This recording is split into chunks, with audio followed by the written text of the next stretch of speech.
You're going to embarrass me.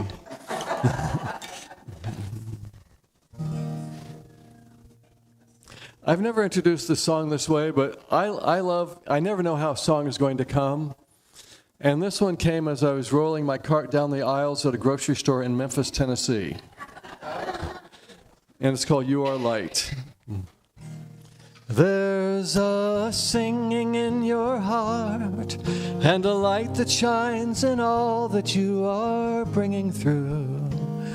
See it glow, let it lead you on your way. And the love you feel within is the love without which you know you would not be you. Watch it grow and remind you you're the way. 'Cause you are light, yes you are, and that's the real you.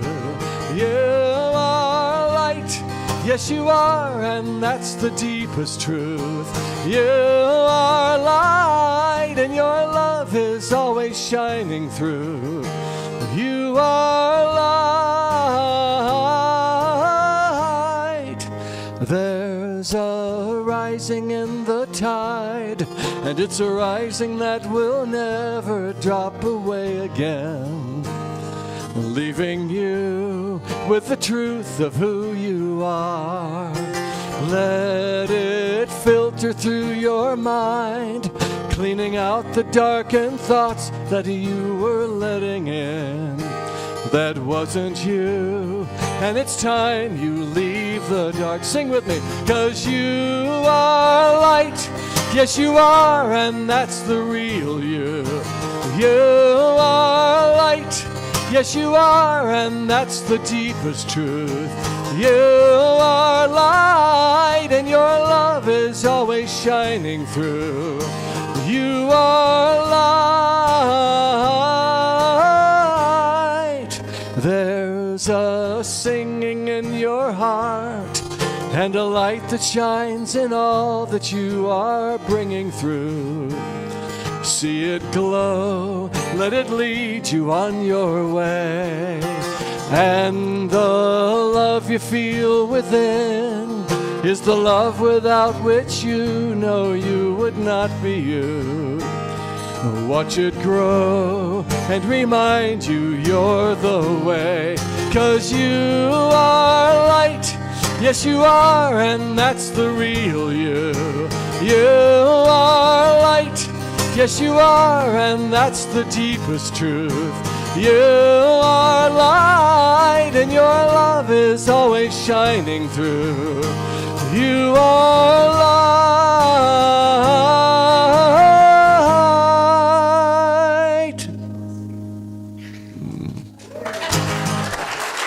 Thank you.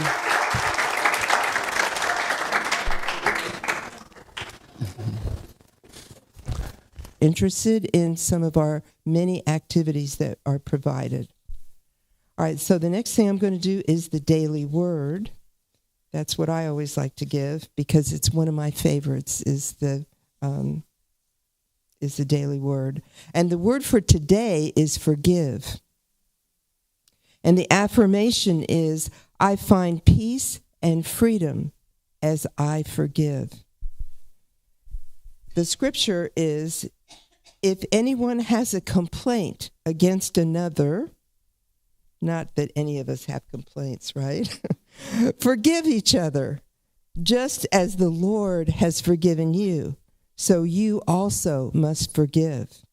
That's from Colossians chapter 3, verse 13. So forgiveness is not always easy. I think we all know that. I may resist letting go of the hurt or distress caused by someone's words or actions. Even so, I know that forgiveness makes space for peace to flow to and through me. I release what has been, realizing the past cannot be changed. As I do my inner work to forgive, I also forgive myself for hanging on to past hurts. With each step I take in the direction of forgiveness, I open to love. Love flows to me as healing energy and compassion. As I forgive, I heal. Letting go, my heart feels lighter, and I feel ready to move forward. My spiritual nature of divine love and peace cannot be harmed by words or actions. I forgive and feel light and free.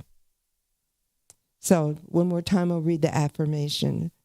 This is one of the ones I think I will keep and read on a regular basis.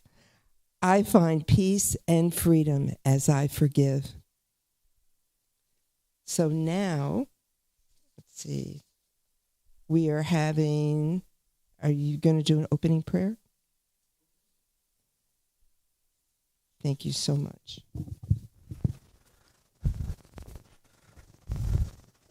Now that it's 17 after, let's do the opening prayer. Let's ask you to close your eyes a moment. And we're stepping into even more sacred ground with each moment, taking time for ourselves to touch base with that essence that we are, that light, that deep, beautiful soul, that Christ self. And we take a moment to use that Christ self to bless ourselves in this journey of remembrance and deepening. And thank you, God, for every moment and every opportunity to choose love. And so it is, and so we are. Amen. It's time for my song? Okay.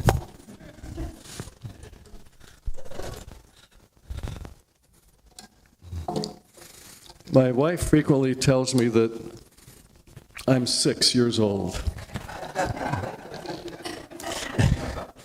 And in that spirit, I'm going to, as a 6-year-old of innocence, I want to dedicate this moment to our Christ selves that we just spoke about. And there's always the possibility I can work this thing. There we are. Okay. So the 6-year-old in me wants to light a candle, and the Christ in me wants to remind us all who we are.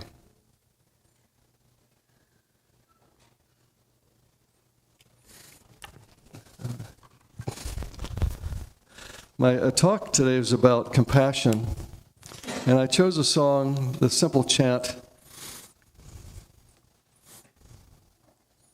Let's see.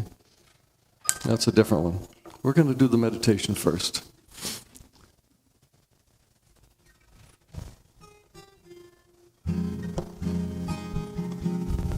I'll use this song to lead into a deeper time of meditation.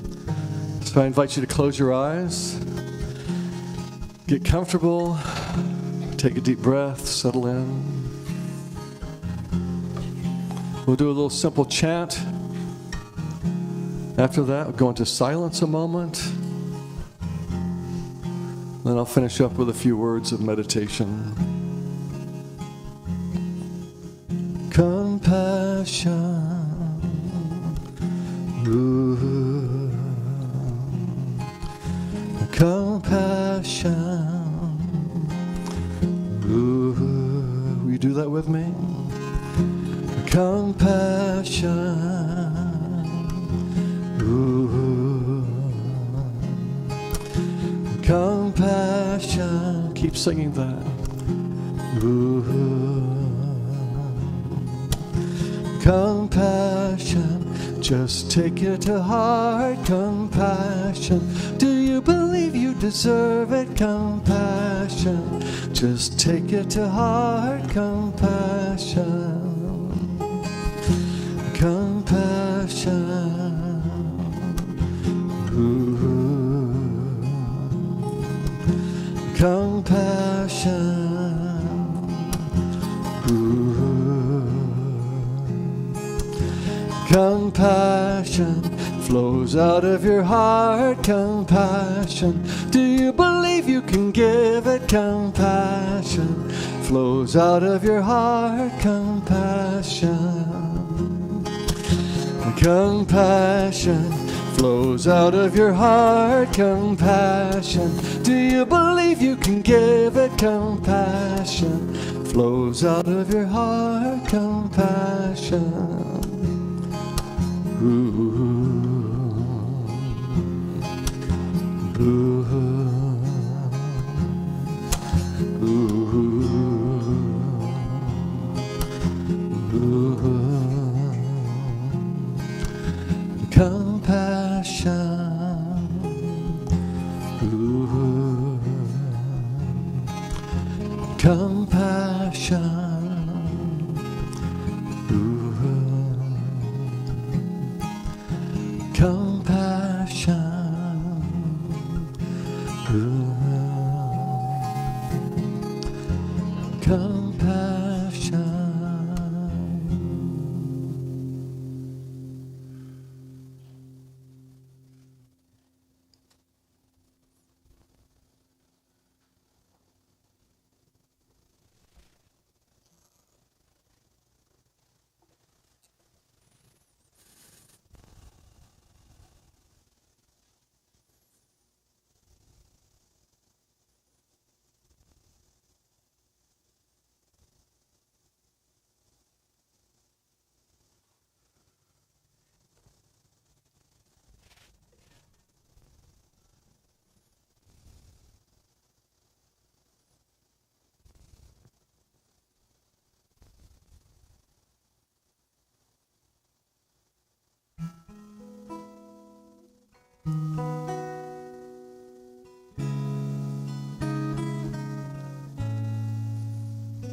Compassion.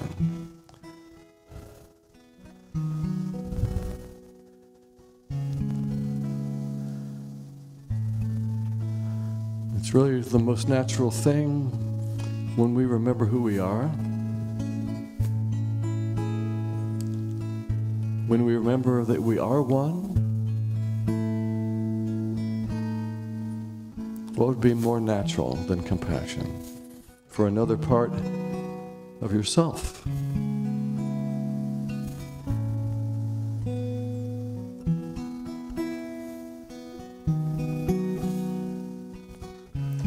When I can see myself in you,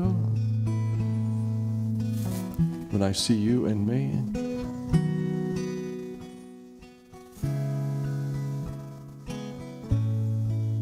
why wouldn't I be kind?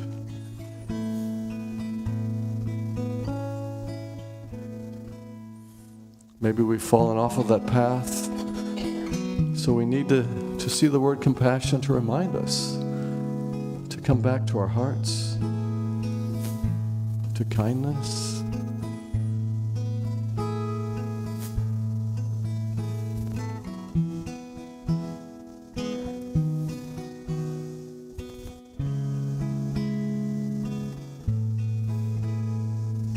Kindness flows out of your heart. Most natural thing there is. I see you in me. I see me in you.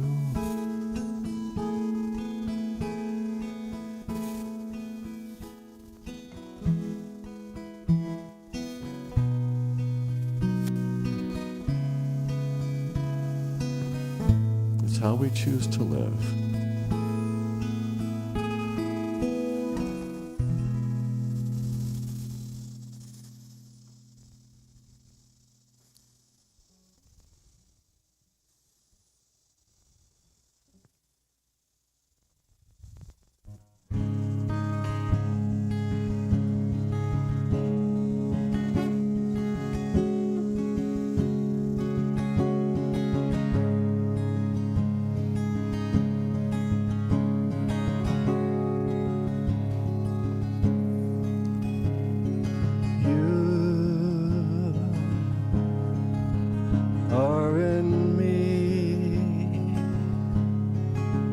I am free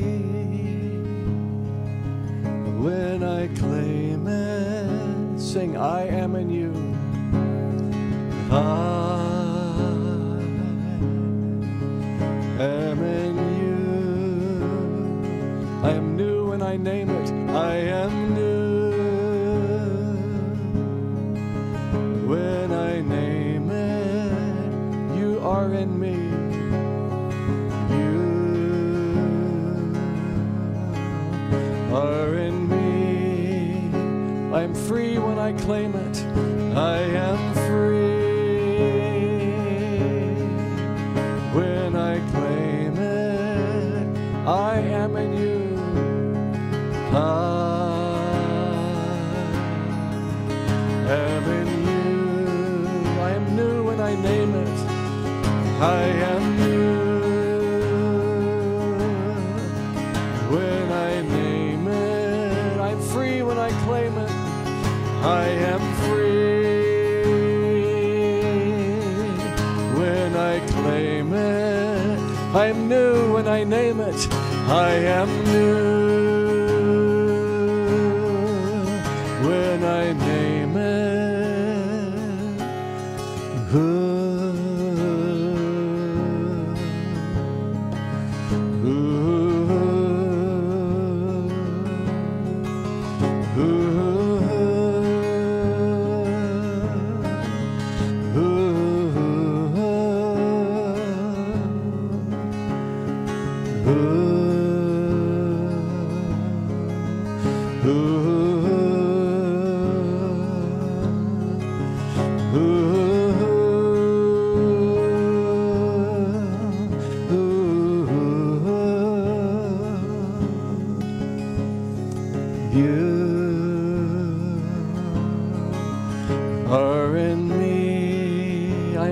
I claim it.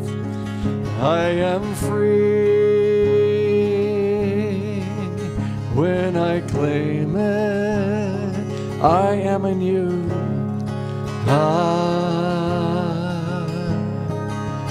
am in you.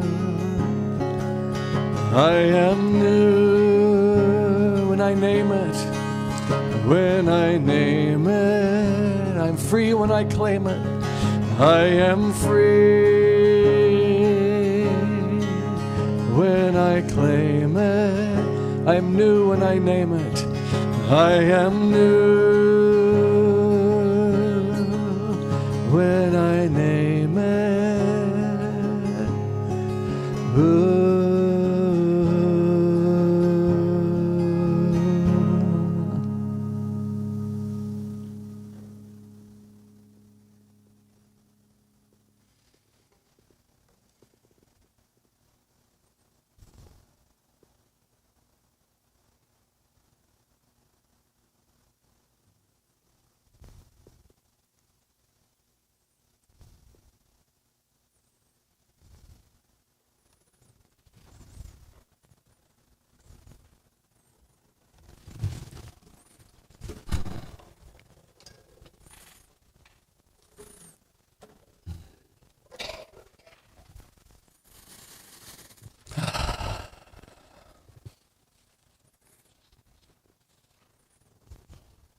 All right.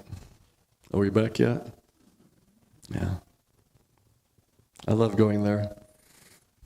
That's the energy of the concert, in case you're interested. Okay, so as Celeste said, my talk today is called The Heart of Compassion. Everyone's carrying something. And I remember that phrase coming to me a couple of years ago, everyone's carrying something. It just seemed so ripe for a talk, so I wrote it down, and that's how I came up with this talk. And I think it's just such a great principle. You know, we're all going through something. Am I in a good place? Do I need to back up? Back up a little? We're good? Remember, I'm 6. Okay. And just kind of, I think it brings up compassion just thinking about that. So I want to talk about that in several areas of our lives. But first, I have a quick joke to share with you. I'm going to call this the compassion of a young woman. And we're talking about compassion. So it's a real quickie. I'm going to read it. So this place takes place on a shopping mall, and there's an older man who approaches an attractive young woman, and he says, "Excuse me, I can't seem to find my wife. Can you talk to me for a couple of minutes?" And she says, feeling compassion in her heart, she says, "Well, of course, and but do you have any idea where your wife might be?" And he says, "Don't worry, you're helping me by just talking to me." She says, "What do you mean?" And he says, "Well, I have no idea where she is, but every time I talk to a pretty woman, she seems to appear out of nowhere."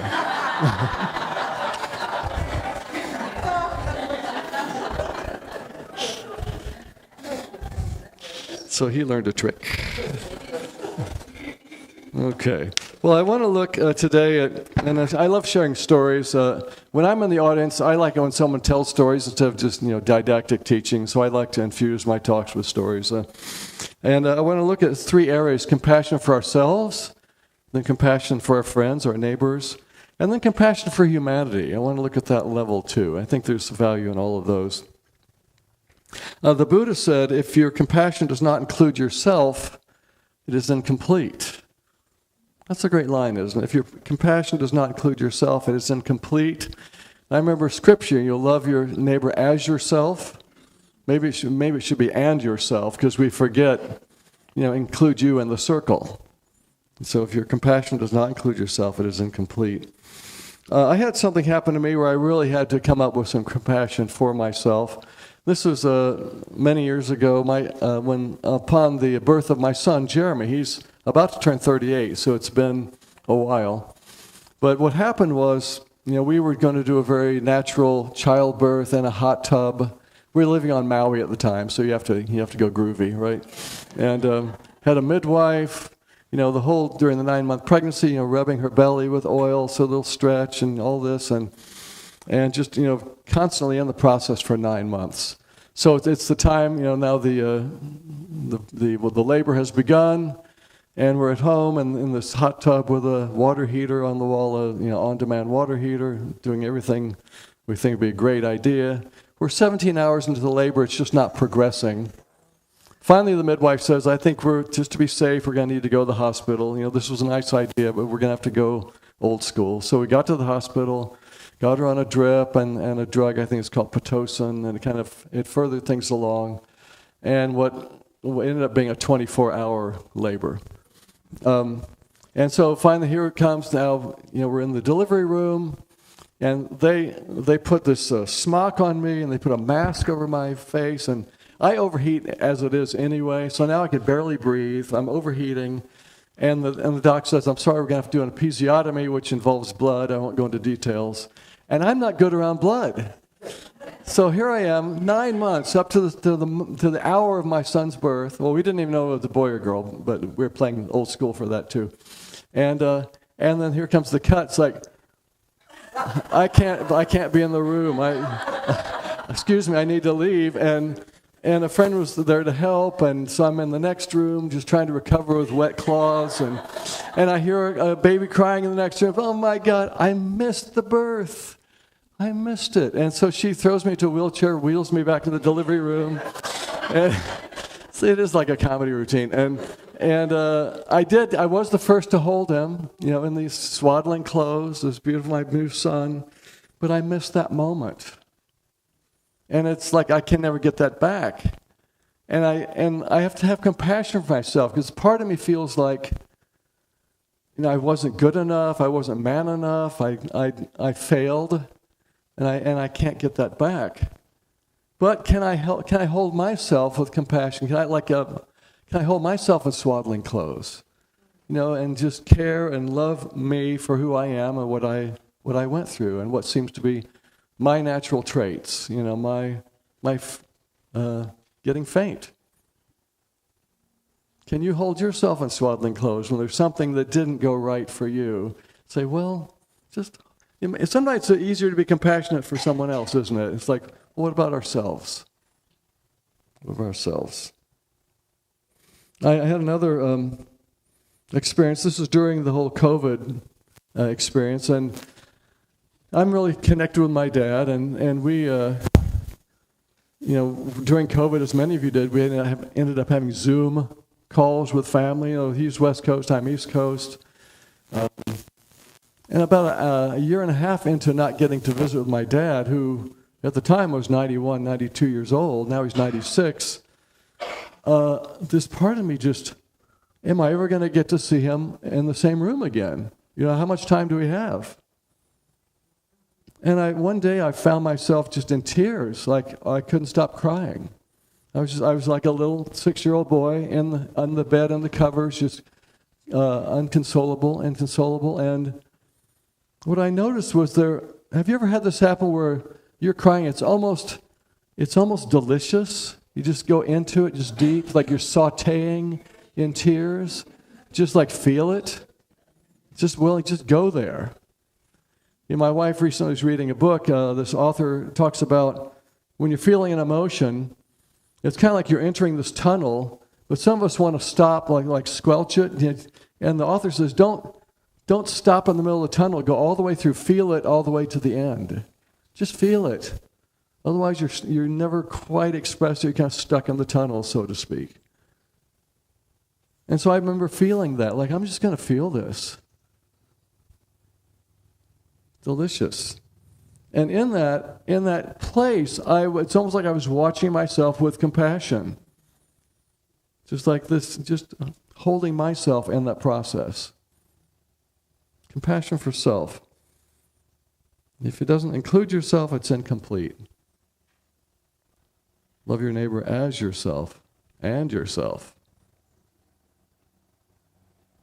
I want to look at compassion for others. And I found a great quote from Mark Twain. And he said, kindness is a language the deaf can hear and the blind can see.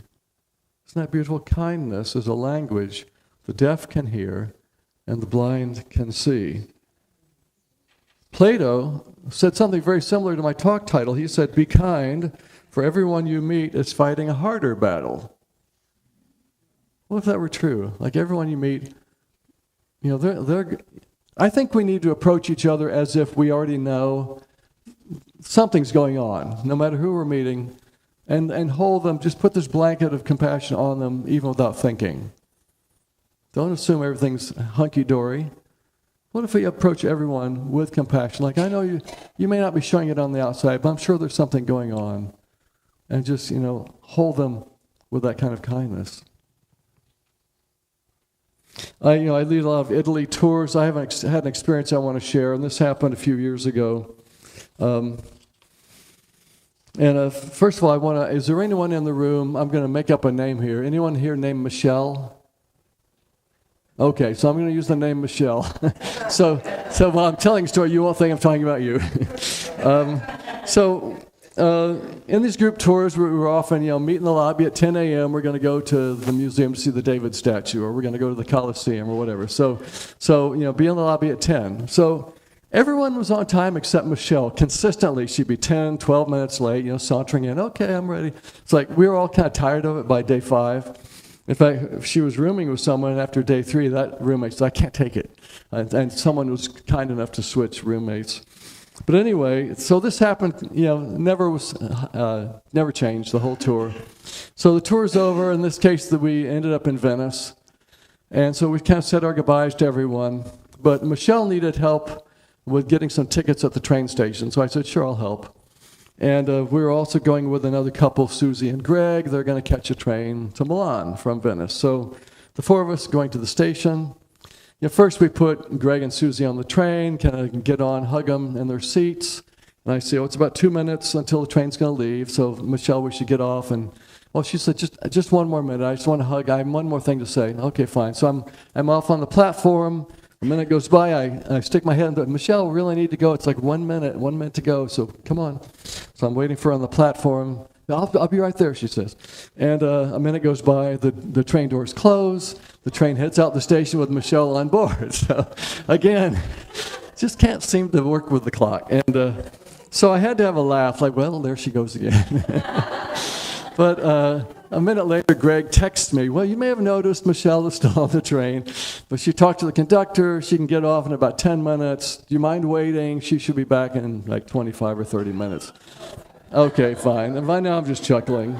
And you know, she finally got off, chagrined, you know, like sheepish, and we just had a good laugh. You know, so I got to muster up in spite of my frustration, just my compassion for, well, here we all are, you know, doing our lives. And, you know, it reminds me of a song a friend of mine wrote, and Rosie Lovejoy wrote a bunch of children's music, and she has a great line that I think applies to everyone in this room.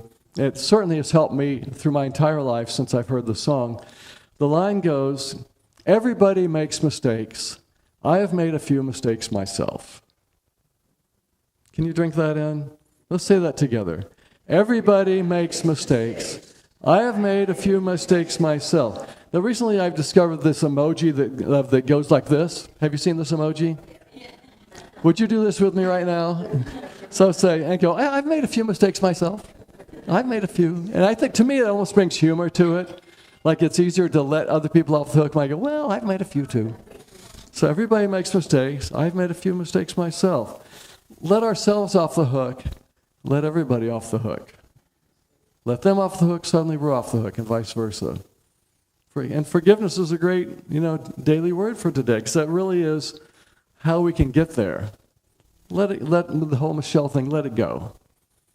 You know, what do I want to live in angst?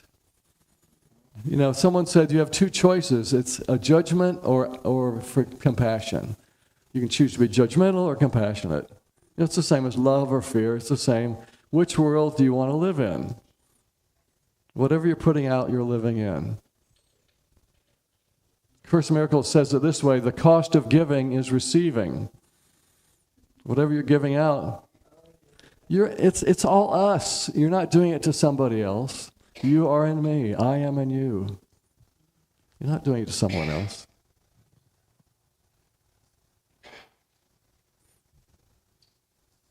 I had one more experience of compassion for another, and this is when I was living in Connecticut. My wife and I were living up there for a couple of years. Some nice neighbors across the street, Barbara and, I don't remember his name. We'll call him Michelle. I don't remember his name. But anyway, he was, what? Protecting the identity of people. That's it. That's what yes. So he had a stroke. He was in a wheelchair. And I get this call, hey, Charlie, can you run across the street? I need some help. He fell out of the wheelchair. I can't lift him. So I went over, happy to help. You know, just seeing him as another light being like the rest of us. And I didn't go over in pity. And compassion is not pity. It's just wanting to help, you know, to relieve suffering. So yeah, I'm help. I mean, I had our masks on, I was back in that, and just, you know, happy to help. It's not pity. It's just open-hearted. I'm here to help, to relieve any pain, any suffering. Okay, so lastly, compassion for humanity. I found this great story I want to read to you. It's pretty brief also. And I just think this is the sweetest little story. It happens in an elementary school classroom. So a teacher friend of mine was teaching math to a class of 6-year-olds. And many of them were recently arrived refugees from other countries. The math topic was fractions. My friend defined what a half and a fourth were, and then she asked the children to write down whether they would prefer a half or a fourth of a chocolate bar. As she walked around the room, she noticed that some of the new students wrote they would prefer a fourth of a chocolate bar. My friend thought she was going to have to reteach the lesson because they didn't appear to understand that a half was bigger than a fourth. She asked the students why they would prefer a fourth of a chocolate bar, and one little girl replied, so that more people could have a piece of chocolate. I can barely read this without choking up. It's that natural kindness, that natural compassion. You are in me, I am in you. We are one. So more people would have chocolate. Natural compassion for humanity, for others in the big picture. You know, I hate to even mention the word politics in church, but we're living in a fractured political world these days, and it's another invitation for compassion, isn't it? You know, not everyone has the same point of view, but we're still one. You know, we're still the same. We're still the name on the building, unity. You are in me, I am in you. Can we have compassion that others have a vastly different point of view? Wow. What did it say? Variety is the spice of life? Well, we're living spicy.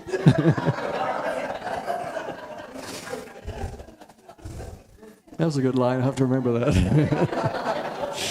You know, what action on your part can support our unity versus supporting our divisiveness? What thinking supports our unity? You're living in whatever you're putting in your thoughts. That's what you're living in. Do you want to live in unity? You know, how can we tone it down? How can we turn the fire down a little bit, turn down the heat? And this is a great quote. The Dalai Lama said, "Love and compassion are necessities, not luxuries. Without them, humanity cannot survive." That's a lot. Love and compassion are necessities, not luxuries. Without them, humanity cannot survive. So it's not just nice thoughts while we're in church, it's the rest of the week. I want to finish by talking about what I think is the ultimate expression of compassion. This is when a man was being beaten and whipped and eventually killed. And his response to all that was, "Forgive them, Father, they know not what they do." Talking about compassion. They don't know. Everybody makes mistakes. I mean, that's a stretch to have done that. You're being killed, and your reply is, "Forgive them, Father, they know not what they do." Kindness is a language the deaf can hear and the blind can see. Be kind, for everyone is fighting a harder battle. Everyone is carrying something. Thank you.